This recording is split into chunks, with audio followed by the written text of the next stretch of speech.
नमस्कार दोस्तों, मैं श्रीकांत कुलकर्णी आप सभी का स्वागत करता हूं श्री क्रिप्टो में। आज की डेट है 24 फरवरी 2022, शाम के 7 बज रहे हैं। चलिए आज के एपिसोड की हम शुरुआत करते हैं। रोज की तरह हम आ गए हैं coinmarketcap.com पे। चेक करते हैं क्या हाल है मार्केट का। 17,791 क्रिप्टो करेंसीज है टोटल, 459 एक्सचेंजेस है, $1.5 ट्रिलियन मार्केट कैप है, $123.3 बिलियन 24 घंटों का ट्रेडिंग वॉल्यूम है। बिटकॉइन का डोमिनेंस है 42.5% और इथेरियम का है 18%। कंप्लीट मार्केट कैप चेक करेंगे, $1.58 ट्रिलियन है, 10.4% से मार्केट नीचे आया है 24 घंटों में। टॉप 3 ट्रेंडिंग है शिबा डोज, बिटकॉइन कैश और गाला। बिगेस्ट गेनर मतलब इतने निगेटिव मार्केट में भी ग्रोथ दिया है कुछ क्रिप्टो करेंसीज ने, उनमें से टॉप 3 है शिबा टोबी 806%, बनी गर्ल यूनिवर्स 136%, ओबी रोक टोकन 108% और लेटेस्ट लिस्टिंग्स है अर्न गिल्ड, कोथ और इंश्योर डाओ। टॉप 10 की तरफ बढ़ते हैं फटाफट। पहले नंबर पे बिटकॉइन $35,368 में मिल रहा है, 9% का घाटा है 24 घंटों के हिसाब से और 17% का घाटा है 7 दिनों के हिसाब से। $669 बिलियन मार्केट कैप। इथेरियम दूसरे नंबर पे $2,376 में मिल रहा है, 12.5% के आसपास नुकसान है कल के हिसाब से और 21.37% का नुकसान है एक हफ्ते के हिसाब से। $282 बिलियन मार्केट कैप। तीसरे नंबर पे स्टेबल कॉइन टेदर है, $1 पे मिल रहा है, $79.5 बिलियन मार्केट कैप है। चौथे नंबर पे BNB $336 में मिल रहा है, 11.5% का नुकसान है कल के हिसाब से और 20% का नुकसान है एक हफ्ते के हिसाब से। $55 बिलियन मार्केट कैप BNB का। पांचवें नंबर पे और एक स्टेबल कॉइन USDC $1 में मिल रहा है, 52.9 बिलियन मार्केट कैप। छठे नंबर पे रिपल है, $0.639 में मिल रहा है, 13% का नुकसान है कल के हिसाब से और करीब 21% का नुकसान है पिछले हफ्ते के हिसाब से। $30 बिलियन मार्केट कैप है रिपल का। सोलाना 7वें नंबर पे है, $80.17 में मिल रहा है, 11.19% का नुकसान है कल के हिसाब से और 18.33% का नुकसान है 7 दिनों के हिसाब से। $25 बिलियन मार्केट कैप सोलाना का। 8वें नंबर पे EDA मतलब कार्डेनो है, $0.25 में मिल रहा है, फिर 76 सेंट में मिल रहा है, 17% का नुकसान है कल के हिसाब से और 27.5% का नुकसान है एक हफ्ते के हिसाब से। $25 बिलियन मार्केट कैप कार्डेनो का। 9वें नंबर पे टेरा लूना है, $52.66 में मिल रहा है, 8.11% का नुकसान है 24 घंटों के हिसाब से और 5% का नुकसान है 7 दिनों के हिसाब से। $20 billion market cap Terra Luna का। अब 10वें नंबर पे और एक स्टेबल कॉइन आ गया है BUSD, $1 में मिल रहा है या फिर $0.9998, 18.3 बिलियन मार्केट कैप BUSD का। अब क्या हो गया है, टॉप 10 में 3 स्टेबल कॉइन आ गए हैं तो 7 क्रिप्टो करेंसीज बची हैं अभी टॉप 10 में। और ऊपर से अगर देखेंगे तो 14वें पायदान पे भी टेरा USD आ गया है, UST। तो UST $12.5 बिलियन के आसपास है, $1 ही प्राइस है स्टेबल कॉइन होने की वजह से। अगर समझिए मार्केट और थोड़ा नीचे जाता है और UST और थोड़ा फंड्स रेज करके और कुछ इशू करता है अमाउंट्स, तो टॉप 10 में 4 स्टेबल कॉइन आ जाएंगे और सिर्फ 6 क्रिप्टो करेंसीज बचेंगी। तो थोड़ा सा डिफरेंट माहौल हो रखा है अभी फिलहाल। चलिए, तो इस सारे क्रैश के पीछे या फिर इस करेक्शन के पीछे क्या कारण है, ये तो सबको पता है। रशिया ने आक्रमण कर दिया है यूक्रेन पे और उसी की वजह से दुनिया भर के सारे मार्केट्स में मंदी आ गई है या फिर बहुत ज्यादा लेवल में सेल ऑफ हो रहा है। लेकिन क्रिप्टो इतना भी बुरा कंडीशन में नहीं है वैसे देखा जाएगा तो। फिर भी चलिए देखते हैं आज की खबरें। पहली खबर, Russia Ukraine war torpedoes bitcoin, expert से Fed U turn on rate hikes unlikely. तो रशिया और यूक्रेन का वॉर शुरू हो गया है, रादर रशिया ने यूक्रेन पे आक्रमण कर दिया है और उसकी वजह से बिटकॉइन की प्राइस में गिरावट आ गई है। फिर भी फेडरल रिजर्व जो इंटरेस्ट रेट चेंज करने वाले थे, बढ़ाने वाले थे, वो शायद से नहीं, वो डिसीजन से बैक ऑफ नहीं करेंगे और इंटरेस्ट रेट बढ़ाएंगे ऐसा लग रहा है अभी फिलहाल। एक्सपर्ट्स की सुननी चाहेंगे तो। Anyways, crypto market capitalization slumps to $1.5 trillion as Russia attacks Ukraine. So करीब 10.5% से मार्केट नीचे आ गया है और $1.5 ट्रिलियन पे पहुंच गया है, 1.7 के आसपास खेल रहा था। तो बुरी खबर है ये सारी। वॉर कभी भी अच्छी खबर नहीं हो सकती। Ukraine central bank suspends use of electronic money following Russian invasion. तो देखिए, पूरी दुनिया में कैशलेस इकोनॉमी सारे के सारे गवर्नमेंट्स चिल्लाते रहते हैं, और जैसे ही एक प्रॉब्लम आया, सेंट्रल बैंक ने क्या किया, use of electronic money suspend कर दिया। तो अब क्या बचा, कैश इज किंग जो कहते हैं, कैश में ही काम चलेंगे शायद से वहां पे भी अभी। तो जो भी वहां पे अगर आपके कोई रिलेटिव है, आपके दोस्त है या फिर आप खुद है, संभल के रहिएगा, टेंशन का सीजन है ये।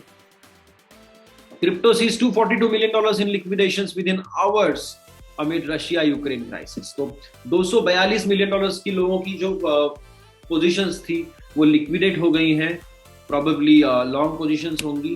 तो बहुत नुकसान हो रहा है लोगों को इसकी वजह से, लेकिन इसको तो मतलब हम लोग तो उसमें कुछ कर नहीं सकते हैं। बस हमारे जो स्टांस है और फिर हमारे जो रिएक्शंस हैं, फिर हमारे जो डिसीजंस हैं, वो थोड़े से हमें स्ट्रेटेजी चेंज करके करने पड़ेंगे, जो भी है वो। FTX CEO weighs in on Bitcoin market outlook amid Ukraine crisis। तो यूक्रेन क्राइसिस का क्या परिणाम हो सकता है क्रिप्टो करेंसीज पे? तो उनका ये कहना है कि S&P 500 4% से नीचे आया है, तो बिटकॉइन सबको लग रहा था 16% से नीचे आना चाहिए, 4 into 4 16, यहाँ पे इन्होंने दिया है कहीं कैलकुलेशन शायद से। तो उसके बजाय क्या हुआ, 4 into 4 16 के बजाय कुछ लोग बाय भी कर रहे हैं क्रिप्टो को, तो उसकी वजह से वो 8% पे रुक गया है क्रैश, ऐसा उन्हें लग रहा है। मैं नहीं जानता, I am not a trader exactly, तो मेरी कोई भी राय यहाँ पे होगी वो एंटरटेनमेंट के लिए, एजुकेशन के लिए होगी और रिसर्च के लिए होगी। तो आप खुद अपना रिसर्च कीजिएगा, financial advice, legal advice, taxation advice लीजिएगा अच्छे एक्सपर्ट्स के थ्रू, और बाद में ही किसी चीज को टच कीजिएगा। मेरा रिक्वेस्ट हमेशा यही है, मेरे साथ रह के पढ़ाई कीजिए क्रिप्टो करेंसी दुनिया की, ब्लॉकचेन टेक्नोलॉजी की, डिसेंट्रलाइजेशन की, मेटावर्स की, डाओ की, डीफाई की और NFT की।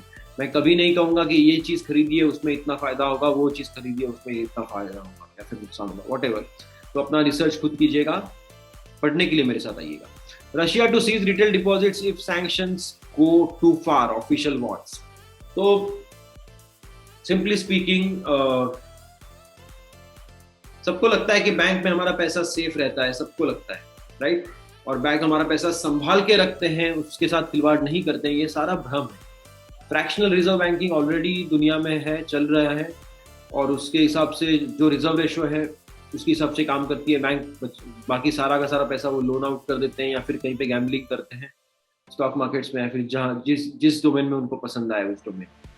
तो वो वहां तक भी जाके नहीं रुकती है चीजें। जब प्रॉब्लम शुरू होते हैं तो क्या होता है कि गवर्नमेंट या फिर सेंट्रल बैंक जो होती है वो बेल आउट क्लॉजेस यूज करके बैंकों को पैसा बांटती है, उनकी जान बचाती है सिटीजन्स के सिवा। तो और वो एक बेल आउट क्लॉज हो गया। अब बेल इन क्लॉज भी होता है। बेल इन क्लॉज मतलब क्या, कि एक बैंक को लग रहा है कि अभी वो क्रैश होने वाला या फिर फेल होने वाली है, और गवर्नमेंट कह रही है कि नहीं, हमें आपकी हेल्प नहीं करनी है, सेंट्रल बैंक कह रही है हमें आपकी हेल्प नहीं करनी है। तो उस टाइम पे क्या होता है, there is something called as haircut. तो मैं सोता हूँ रात को 1 करोड़ रुपया मेरा बैलेंस देख के मेरी एक्स बैंक में, और सुबह जब मैं उठता हूँ 9 बजे चेक करता हूँ तो मेरा बैलेंस 50 लाख हो गया है। क्यों? क्योंकि बैंक फेल होने वाली थी या फिर गवर्नमेंट फेल होने वाली थी, इसलिए वो बेल इन क्लॉज यूज करके हेयर कट कर दिया गया 50%। जिस किसी का भी अकाउंट बैलेंस X अमाउंट के ऊपर होगा उन सबको 50%, जिस किसी का भी अकाउंट बैलेंस Y से ऊपर होगा उनको 60%। ऐसे अलग अलग उनके हिसाब से कुछ भी काम कर सकते हैं लोग। और यही यहाँ पे कहना है कि इनका करीब करीब 600-650 बिलियन डॉलर्स का सोना और रिजर्व जो है रशिया का, वो दूसरे देशों में है। तो उनको अगर वो पैसे या फिर जो गोल्ड है वो लाने नहीं दिया गया वापस अपने पास, तो वो क्या करेंगे, बेस्ट उनका ऑप्शन जो सिटीजन्स के पैसे ले लेंगे जो बैंक में सेव किए हुए हैं। तो ये ऐसी चीजें होती है जो जब तक प्रॉब्लम्स क्रिएट नहीं होते तब तक किसी को पता होने की जरूरत नहीं कि करेंसी कैसे काम करता है, या फिर सेंट्रल बैंकिंग सिस्टम कैसे काम करती है, या फिर फ्रैक्शनल रिजर्व बैंकिंग मतलब क्या है, या फिर बेल इन क्लॉज क्या है, बेल आउट क्लॉज क्या है, या फिर हेयर कट क्या है। लेकिन जब सिस्टम्स फेल होने लगते हैं, फिर प्रॉब्लम क्रिएट होते हैं, तब सबको ये जानना जरूरी है कि करेंसी क्या होती है, कैसे काम करती है, सेंट्रल बैंकिंग सिस्टम क्या है, हिस्ट्री ऑफ मनी क्या है। और इसके बारे में अगर आपको जानना है तो shriCrypto.com पे जाइएगा, जो मेरी वेबसाइट है, अभी रिसेंटली लॉन्च, उस पर हमने कुछ चीज़ें की हैं, तो वहाँ पे जाके ज़रूर चेक कीजिएगा shriCrypto.com पे।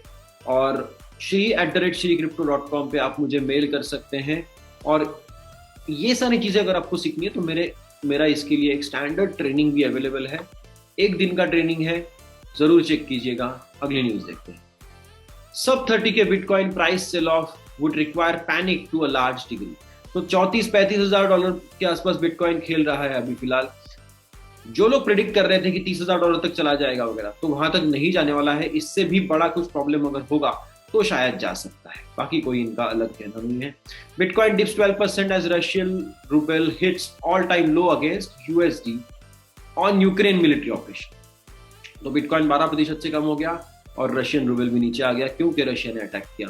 ट्रेडेव revokes emergencies act powers but the case for crypto grows.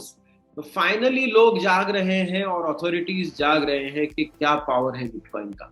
तो कनाडा में फ्रीडम कॉन्वॉय नाम का एक चीज होने वाला था और उसमें वो कॉन्वॉय के लिए जो पैसे लगने वाले थे, जो फंड्स लगने वाले थे, कुछ लोग दान कर रहे थे। तो जिन्होंने दान किया और जो अकाउंट्स में दान रिसीव हुआ, उन बैंक अकाउंट्स को उनके प्राइम मिनिस्टर ने ऑर्डर देके फ्रीज कर दिया। जैसे ही ये हुआ, प्रोटेस्टर्स ने बिटकॉइन का इस्तेमाल करना शुरू कर दिया and then it became unstoppable, right? क्योंकि बिटकॉइन इज अनस्टॉपेबल, उसके ट्रांजैक्शंस को कोई नहीं रोक सकता, कुछ भी कर लीजिए। सिर्फ अगर आप एक्सचेंज के थ्रू अगर वो विड्रॉल कर रहे हैं या फिर एक्सचेंज में डिपॉजिट कर रहे हैं तो आपको वो एक्सचेंज रोक सकता है, ठीक है? बिटकॉइन नेटवर्क खुद नहीं रोकता किसी को।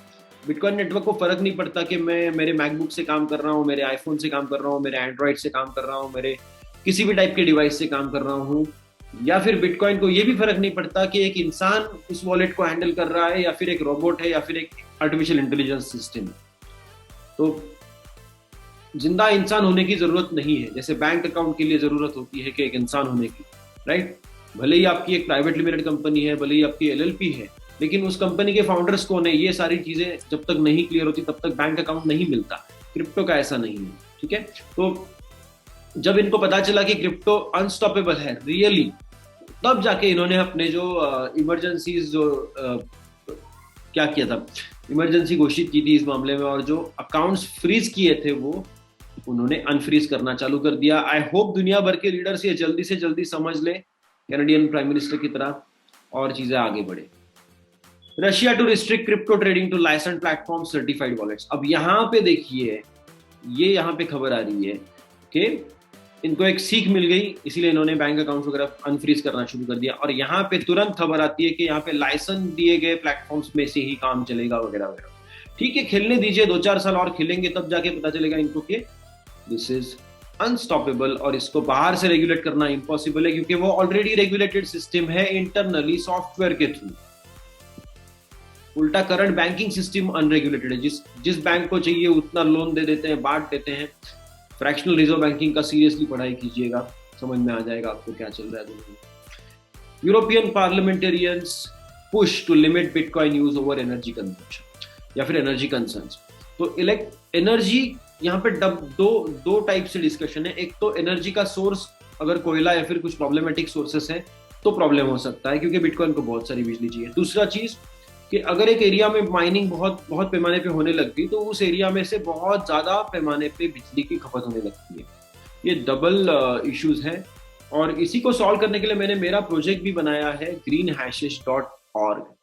तो वो भी चेक कीजिएगा अगर आपके पास टाइम होगा। तो 2017 से मैं बिटकॉइन की एनर्जी कंजम्पशन के बारे में बात कर रहा हूँ मेरे क्रिप्टो सर्कल्स में। उसके लिए प्रोजेक्ट भी मैंने बना के रखा है और लोगों को अभी 2021-22 में समझ में आ रहा है कि क्रिप्टो करेंसी माइनिंग या फिर प्रूफ ऑफ वर्क की वजह से कितना एनर्जी कंजम्पशन हो सकता है। और मेन प्रॉब्लम ये नहीं कि एनर्जी कंजम्पशन कितना है, मेन प्रॉब्लम ये है कि एनर्जी का सोर्स क्या है। प्रूफ ऑफ वर्क तो मरने नहीं वाला, प्रूफ ऑफ वर्क तो चलते ही रहेगा। तो इसके लिए सोर्स ऑफ एनर्जी बहुत इंपॉर्टेंट है। greenhashes.org प्लीज चेक कीजिएगा। Bitcoin crashes 9% as missile strike Kyiv. तो ये तो पता ही है क्या हो रहा है। Pantera Capital says some crypto selling pressure has been tax related। तो जो लग रहा था 10.5% का लॉस पूरा का पूरा रशिया और यूक्रेन का कॉन्फ्लिक्ट की वजह से हो रहा है, तो वैसा नहीं है। बहुत सारे इंस्टीट्यूशनल इन्वेस्टर्स और बहुत सारे इन्वेस्टर्स की जिन्होंने पिछले साल पैसा कमाया था, उनको अभी टैक्स भरने का समय आ गया है, इसलिए वो थोड़ा क्रिप्टो बेच के टैक्स भरने के लिए पैसे रेडी कर रहे हैं।